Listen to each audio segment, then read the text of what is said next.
Greetings, Junction City Today fans. I am your host, Craig Bielik, right there in the words. And I'm joined today by representatives of the Children's Justice Center, Weber Morgan Children's Justice Center. I've got Rod Layton right here, and I've got Chris Thornock down there on the far end. And we're going to talk a whole lot of stuff today, but we really want you to remember that they're having their annual gala, the Starry Night Gala.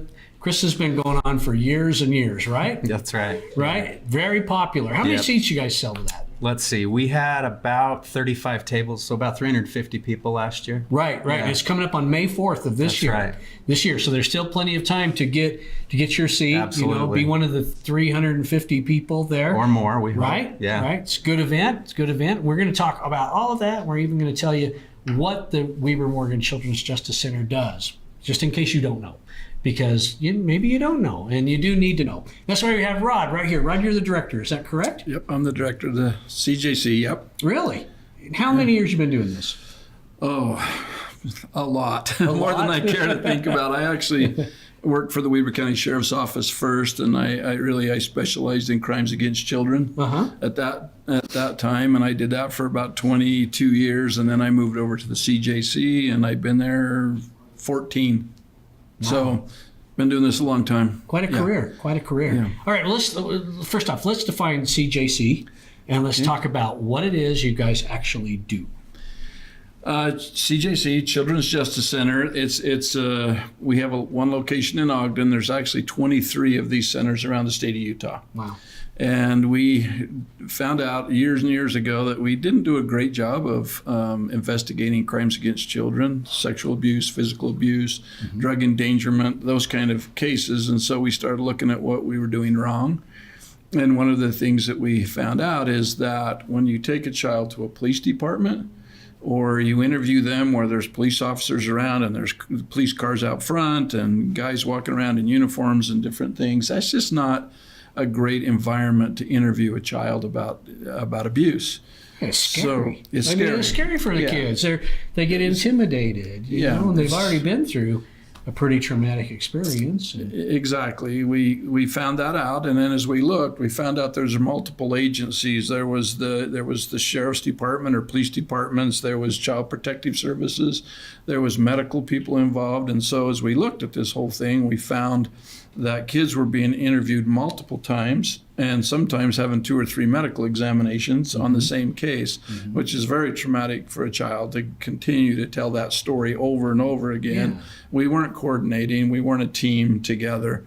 So in 1991, that's when we decided to really take a look at this, and we looked at models around the United States and found out that people were actually going into the neighborhoods and buying a house, just a regular old house that looks like grandma's house. And the kids come to these houses, and we have interviewing equipment in there that we can tape their stories.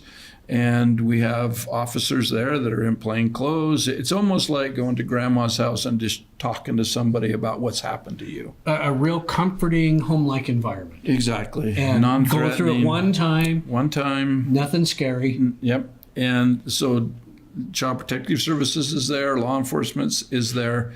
And as we go through that interview with that child, and we use very specialized interviewers, we found that not everybody can interview a 5-year-old. Right. I mean, they can really be difficult to interview. And so we found we can't just throw a detective into something like that and expect that to be effective. And so we use very highly trained interviewers now. They know what they're doing. They know how to ask questions. And we put them into that environment now to where they're comfortable, it's neutral, and they're interviewed by a forensic interviewer. And so it's much more effective, much more less traumatic. We have a medical facility on site.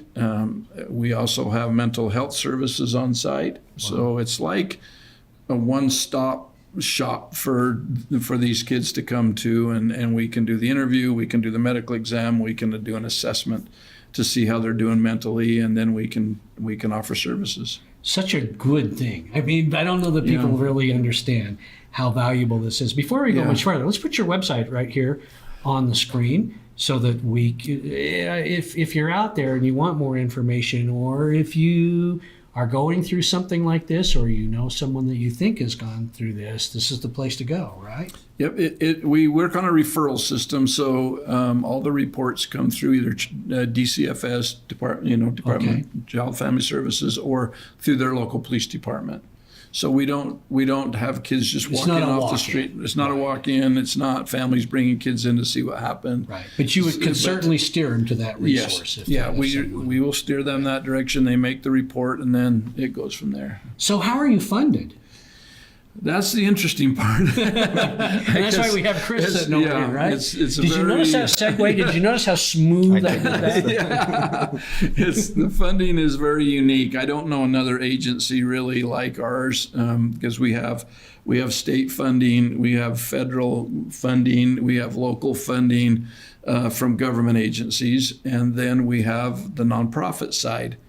We have to raise money through a nonprofit because those other sources just don't cover everything. Right. And the building that we're in is privately owned. This is not a government building that's owned by the county or the state. It's owned privately by this group called the Friends of the Weber Morgan Children's Justice Center. They own it. They got to pay taxes. They got to pay everything. They got to fix the roof. Yeah, just an amazing group of people that just step in.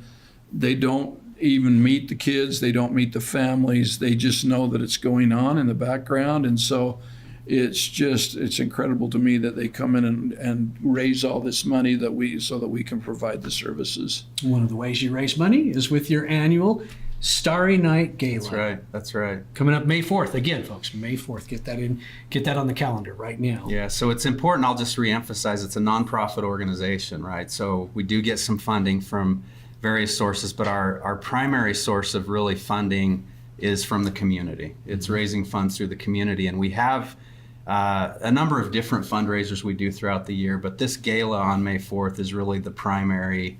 It's what helps us really kind of pay the bills, for the entire year. So it's a big event. It's a really fun event. I was going to say, it's fun. Don't make it sound, right. You got to make it, I mean, no, it's actually fun. It's a very fun event. This year, we've got a Hollywood theme. So people will come dressed in whatever Hollywood, type of dress that they want to be in. So there is a theme. It's really meant to be a fun event for those attending. We have a lot of local businesses that support this event. I would say if you're having a good year financially, you own a business, you're looking for somewhere to put some of that money back into the community, this is a great way to invest back into the community and have a good time while you're doing it as well. Right. So when you go, you get the event, you get a nice dinner. Yep. You get the opportunity to bid on some auction items. That's right. And they're really cool. Great items. I mean, they're not putting down anybody else's auction, but I mean, these are some pretty cool really things. Good quality items, both through the silent auction as well as we have a handful of live auction items that are usually a little bigger, trips. Right. And things that you can bid on, and those are fun. And the live auction's always a good time. So, yeah, it's a great night for those that attend. If you talk to anybody who's been there, the cause is really the primary reason for being there. But at the same time, it's a fun night for everybody that's there. I've been. I agree. Here's the website right here. You can go there and get tickets. Like Chris said, if you're having a good year in your business, get a table. Give 10 people in your organization a night out to have fun, and you can buy individual tickets also. Correct. Right? Yeah, they're $75 a piece. You can get a table for $750 for 10. Just like that. Most people do buy a table and then bring family and friends or coworkers to spend the night together. And the event's at the Eccles Conference Center here in Ogden. So you're not having to drive out of town or anything like that. And you're helping this nice guy right here, Rod Layton, and his organization to do the good things that they do in our community. This is an important thing. If you have got a free night or I don't care what you got going, put it on your calendar right now. May 4th, Starry Night Gala for the Children's Justice Center. Weber Morgan, okay? Rod explained what these guys do. Chris told you a little more about the event. The website's got all the information that you need to know. And we appreciate your help, and we would love to see you there at that gala, right? Yes. We would. Right? It'd be wonderful. Chris will come over and wash the windows in your house. I will. Yeah. If you come. Sure. Yeah, I can't say it on TV if it's not true. That's true. And he's like, "I guess who's helping me?" That's right. Craig Bielik, guess who's helping me? I'll go. Yeah, no, we'd love to see you there at the event. And as usual, we're always happy when you join Junction City Today. We love it when you say hello to us out in the community. Please keep watching, and we'll see you next time.